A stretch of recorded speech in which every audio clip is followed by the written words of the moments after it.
Good afternoon বন্ধুরা, সবাই কেমন আছো? আশা করি অনেক ভালো আছো। আমিও মোটামুটি আছি। আর আমার চ্যানেলে তোমাদের অনেক অনেক স্বাগত, অনেক অনেক ভালোবাসা। তো এই দেখো দুপুরকারের মেনু দেখো কি আমাদের আজকে ভোলা মাছ। এই দেখো ভোলা মাছ এনেছে। আর আমি থালায় এই কটা ভাত নিয়েছি কেন জানো? সকালকার ভাত আছে। এই দেখো কালকেকার মাছ কত খাবে মানুষ। আর এই দেখো এই ভাত কটা সকালকার ভাত। সকালে আলু সিদ্ধ সিম সিদ্ধ ভাত করেছিলাম, তো এই ভাত কটা রয়েছে, এই কটা আমি নিয়ে নেবো। এই জন্য আমার থালায় এই কটা ভাত আজকে। কেন কেন কি বলো তো এগুলো? তো এই দেখো কোটোর মধ্যে কি টিফিন, এটা হচ্ছে চচ্চড়ি ঘ্যাট, এটা হচ্ছে পালং শাক, পালং শাকের ঘ্যাট। আর এইটাই কি আছে দেখি, এই দেখো পায়েস আছে, পায়েস। আর এটাই কি আছে দেখি, এটাই খিচুড়ি। এটা কোথাকার প্রসাদ বলো তো? এটা হচ্ছে পাগলাখালির প্রসাদ। পাগলাখালি কেউ নাম জানো? অনেকেই জানো, আর দূরে দূরে অনেকে জানো না, চেনো না। তো এটা হচ্ছে পাগলাখালি, আমাদের বাড়ি থেকে অনেক দূর। তো আমার বর প্রত্যেক মাসের লাস্টে বৃহস্পতিবারে, এই যে কার্তিক মাস পড়ছে, এই কার্তিক মাস পড়েছে, চলে যাচ্ছে আর কি কার্তিক মাস। তো এটাই লাস্ট বৃহস্পতিবার আজকে ছিল। তো সেই বৃহস্পতিবারে ওরা মানে একসঙ্গে 5-6 জন আছে এরকম। তো সবাই মিলে একসঙ্গে মানে খরচা দিয়ে এই খাবার মানে ওখানে গিয়ে এই পুজোটা করে, পুজোটা দিয়ে লোকজনকে খিচুড়ি পায়েস তরকারি এগুলো খাওয়ায়। তা ও যায় গিয়ে সবাইকে পরিবেশন করে। বলছে আজকে ছয় ছয় কড়াই না 7 কড়াই খিচুড়ি হয়েছে, আর পায়েস হয়েছে 1 কড়াই, তারপর তরকারি হয়েছে। ও সবাইকে দিয়েছে। আর যখন বাড়ি আসে জামা টামা প্যানে মেরে সব খিচুড়ি তো বুঝাই। তো এই যে এখন দেখতে পাচ্ছ এটা পাগলাখালির প্রসাদ। তো যাই একটু খাই গা সন্ধ্যেবেলা, এরপর আর খেতে পারবো না, কারণ রাতের খাবার খাবো তখন আর খাওয়া যাবে না। তো একটু খিচুড়ি আর পায়েস চচ্চড়ি একটু খাই। তোমরা কি খাবে প্রসাদ? যদি খেতে চাও তাহলে কমেন্টে বলো, পরের মাসে আবার তোমাদের জন্য রেখে দেবো, ঠিক আছে? আজকেরটা তো রাখা সম্ভব না। তো সঙ্গে থাকো, দেখো কেমন কালারটাকে থালাতে বেড়ে নিই আর কি। দেখো আমি খিচুড়ি তরকারি পায়েস সব নিয়ে নিয়েছি, আর সঙ্গে একটা জলের বোতল নিয়েছি। আর এই দেখো খিচুড়ি খাবো কি, একটা চামচ খুঁজে পেলাম না। এটা সেই টোস্টে বাটার মাখা সেই চামচটা নিয়ে দেখি এটাই করে যদি খাওয়া যায় ভালো, আর না খাওয়া গেলে আমাকে হাতে করেই খেতে হবে। আর আমার তো কথা বেরোচ্ছেই না, মানে এত কষ্ট করে আমি কথা বলছি, কি বলবো, এত ওষুধ খাচ্ছি তাও গলাটা নরম পড়ছে না। তারপরে আজকে আবার ওই যে আমাদের পাশের বাড়ি নারকেল গাছ, 4-5টা নারকেল গাছ আছে, 4-5টার বেশি হবে নারকেল গাছ আছে। তো ওরা তো কাঠে রান্না করে না, তো আমাদেরকে দিয়ে দেয়। আর যদি আমরা না নিই অন্যজন আবার এসে নিয়ে যায় ওগুলো। তো আমাদের বলে রেখেছিল পরশুদিন গাছ কেটেছে, কালকের দিনটা বাকি ছিল, দিয়ে আমাদের বলেছিল ওগুলো নেওয়ার কথা। তো আজকে আমি আসে গর্তের মধ্যে নেমে ওগুলোকে তুলতে হবে। সকালবেলা খাওয়া দাওয়া করে নিয়ে তারপরে ঘর মুছে বাসন মেজে, মেয়েটা জ্বর এসে স্কুল যায়নি, বাইরে খেলা করছিল।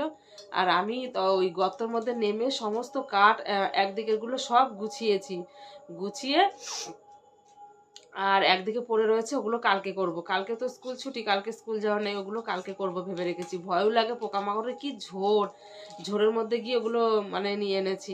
এক জায়গায় জড়ো করে রেখেছি, একটু টানলে পারে তখন কেটে রোদে দিলে তা জ্বালানো যাবে, শীতকালে জ্বালানো যাবে। আর তারপরে মেয়েকে স্নান করালাম, স্নান টান করিয়ে দুজন মা মেয়ে গরম জল করে স্নান করিয়ে মা মেয়ে আমু স্নান করে নিলাম, কারণ নোংরা বলতে ঘরে উঠতে ইচ্ছা করছিল না, গা ঘিন ঘিন করছিল। তারপরে স্নান টান করে মা মেয়ে দুজনে মিলে একটু শুয়েছিলাম।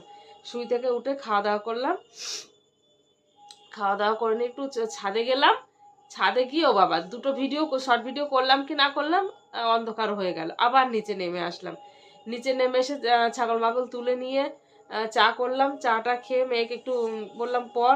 আজকে মেয়েটাকে বকেছি, মেরেছিও, জ্বর এসছে। আমি বাইরে বেরিয়ে বলছি যে বাড়ি আই, কিছুতেই আসছে না, না পেরে মেরেছি। তারপরে ঘরে ঢুকেছে, তখন একটু বললাম পড়তে বস, পড়তে বসলো। পড়তে নিয়ে দেখো এখন প্লে নিয়ে খেলা করছে, শরীর খারাপ। আর এই দেখো আমাদের এই জানলাটা তো মানে পাল্লা নেই, তো দেখো একটাও পাল্লা নেই, পুরো খোলা থাকে। আর এখন ঠান্ডা পড়ে গিয়েছে, ঘরের মধ্যে কি ঠান্ডা শীত করে। তো তারপর আবার ওর জ্বর এসছে, তাহলে তুই জামা গায়ে মোটা জামা গায়ে, তা গায়ে না দিয়ে ওই রকম নেংটি হয়ে ঘুরে ঘুরে বেড়াচ্ছে বাইরে। নাক মুখ সব এঁটে যাচ্ছে, নিঃশ্বাস নিতে পারছি না, হা করে করে থাকতে হচ্ছে। তো দেখি এটাই খাওয়া যায় কি। হ্যাঁ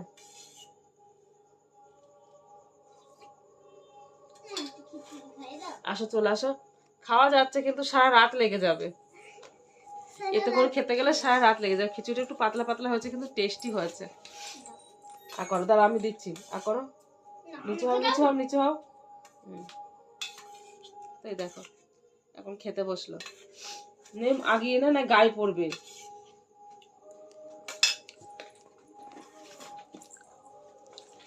তো দেখো খাওয়া হয়ে গেল, কিচ্ছু খাচ্ছে না। সকালবেলা গুনে দুগাল ভাত খেয়েছে, আর দুপুরবেলা আমি একা দিয়েছি। আমি তুই যখন খাবি না, আমি আমি খাওয়াতে পারবো না। এক পিস মাছ দিয়েছি, আর আজকে ভোলা মাছ এনেছিল। আমি বলি কি রুই কাতলা মাছ আমার খেতে ভালো লাগে না, আর আনলে সে বড় বড় রুই কাতলা নিয়ে আনলে সে তেল, শুধু তেল, আর এমনি তেল আলা মাছ খাওয়া আমার বারণ। না বলে এই রুই কাতলা আনা থেকে একটু ভুলা টোলা এনো, আর ভুলা তো এমনি দাম কম, 1 কেজি করে নিয়ে আনবা। ভুলা মাছ খেতে আমার খুব ভালো লাগে।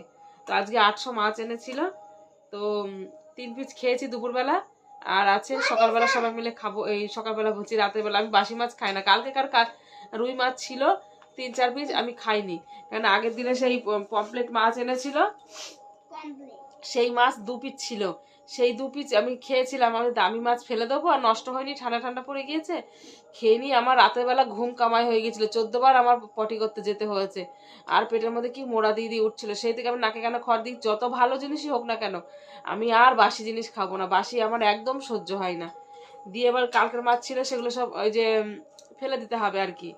আর তারপর আজকে খেলাম, আর আজকে ভোলা মাছ যা থাকবে, কেউ খাবে খাবে না খাবে, যদি কেউ না খায় আমি রাতের বেলা যখন খাবো সব খেয়ে নেবো, কেননা ফেলে দিতে হবে আগে টাকা দিয়ে কিনে এনে। দিয়ে আমাকে বাবা বলছে, এই দেখো তুমি ভোলা মাছ খেতে ভালোবাসো, আজকে 1 গাদা ভোলা এনেছি তোমার জন্য। আমি বলছি এতেও কম হয়ে গেছে, আর একটু বেশি আনলে ভালো হতো। ভোলা মাছ আমার, আর ভোলা মাছ বেশি খেলেও কোনো ক্ষতি নেই, ওতে তো আর চর্বি নামবে না, তৈলাক্ত মাছ না। তো যাই হোক বন্ধুরা, খাবারটা খেয়ে নিই, অনেকক্ষণ ধরে আলগা পড়ে রয়েছে, তোমাদের সঙ্গে গল্প করেই যাচ্ছি। আর আমি খাবার খেতে খেতে বেশি কথা বলাও পছন্দ করি না, আর খাবার ফেলে রেখে গল্প করাটাও পছন্দ করি, মানে আগে আগে খেয়ে নিই। সবাই দেখে খেতে খেতে ফোন দেখে, গল্প করে, আমি তা না, আমি মাথা নিচু করে একবার খেয়ে নেবো, তারপর মাথা উঁচু করে খাওয়ার পর তারপর গল্প করব। খাবার ফেলে রেখে আমার ভালো লাগে না। তো যাই হোক, সবাই ভালো থেকো, সুস্থ থেকো। বাকি গল্প আবার নেক্সট ব্লগে হবে। বাই।